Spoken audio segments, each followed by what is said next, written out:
Hey everyone, and welcome to The Explainer. Today, we're going to unlock a completely essential part of the Spanish language, and we're going to do it by focusing on something you literally use all the time.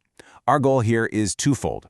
First, we're mastering the fundamental rules for making nouns plural in Spanish, and second, we're going to immediately apply those rules to build out a complete Spanish family tree. Trust me, by the end of this session, you have a rock-solid understanding of both the grammar and the vocabulary you need to describe absolutely any family dynamic. Let's get into it.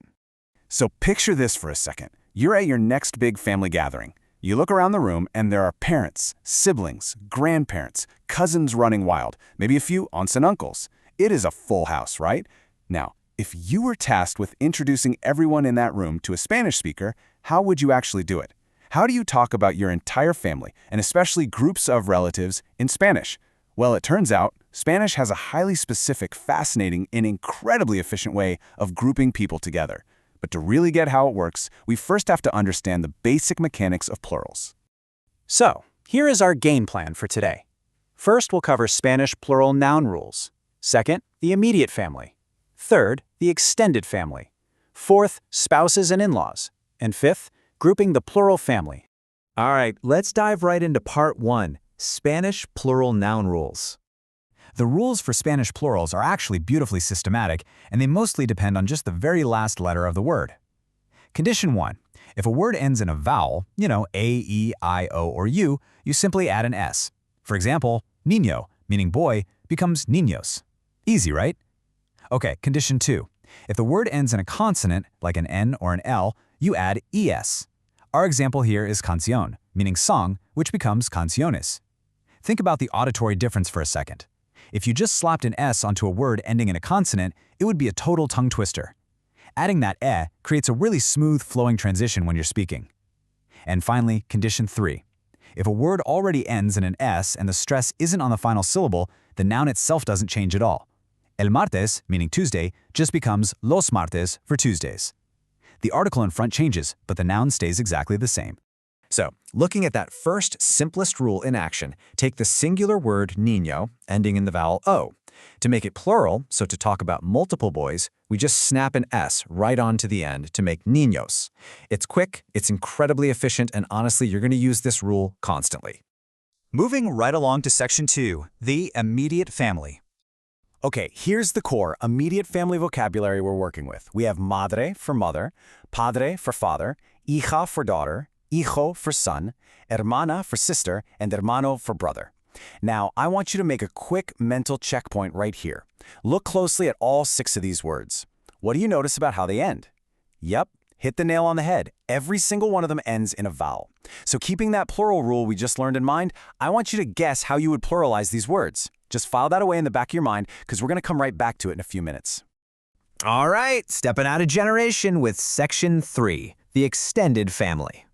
There is this elegant symmetry to family roles in Spanish, and it's dictated by a super clear pattern of endings. We have abuela for grandmother and abuelo for grandfather, nieta for granddaughter, nieto for grandson, tia and tío for aunt and uncle, and prima and primo for female and male cousins, respectively.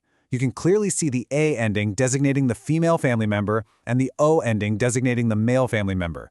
The root of the word is entirely identical. This is a massive shortcut for your memory. If you learn one, you automatically know the other just by swapping out that final vowel.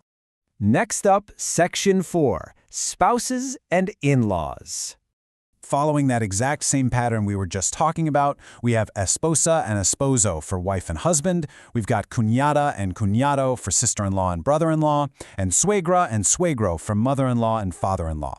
But actually, scratch that, pay super close attention to this vital exception right here.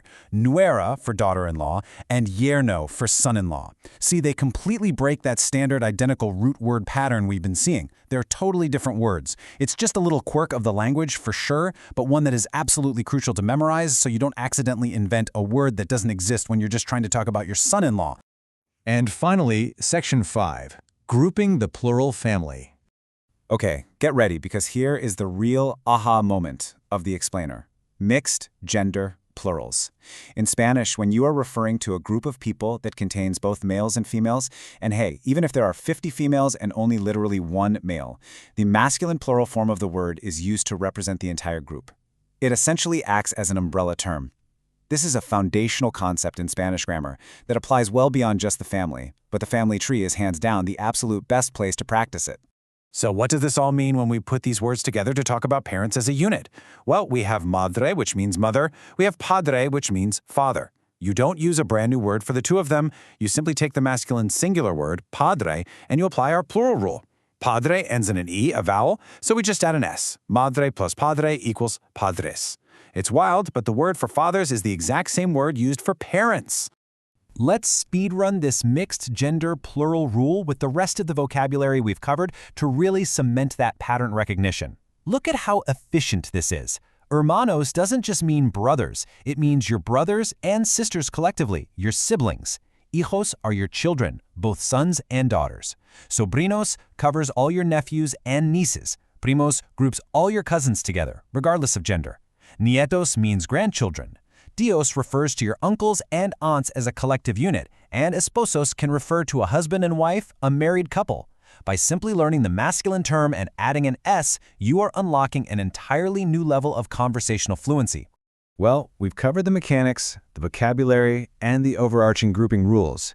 Now it's time for you to take these building blocks and put them to work. Here is my challenge to you. Grab a piece of paper right now, draw your own family tree, and label every single person using these Spanish rules. And when you circle a group, like you and your siblings or your aunts and uncles, label that group correctly using the mixed gender plural rule. Chart out your own padres, hermanos, and tíos, and I promise you, you will never forget these rules. But it does leave us with a fascinating question, doesn't it? How does this linguistic habit of defaulting to the masculine plural shape the way Spanish speakers subconsciously view group dynamics in the real world?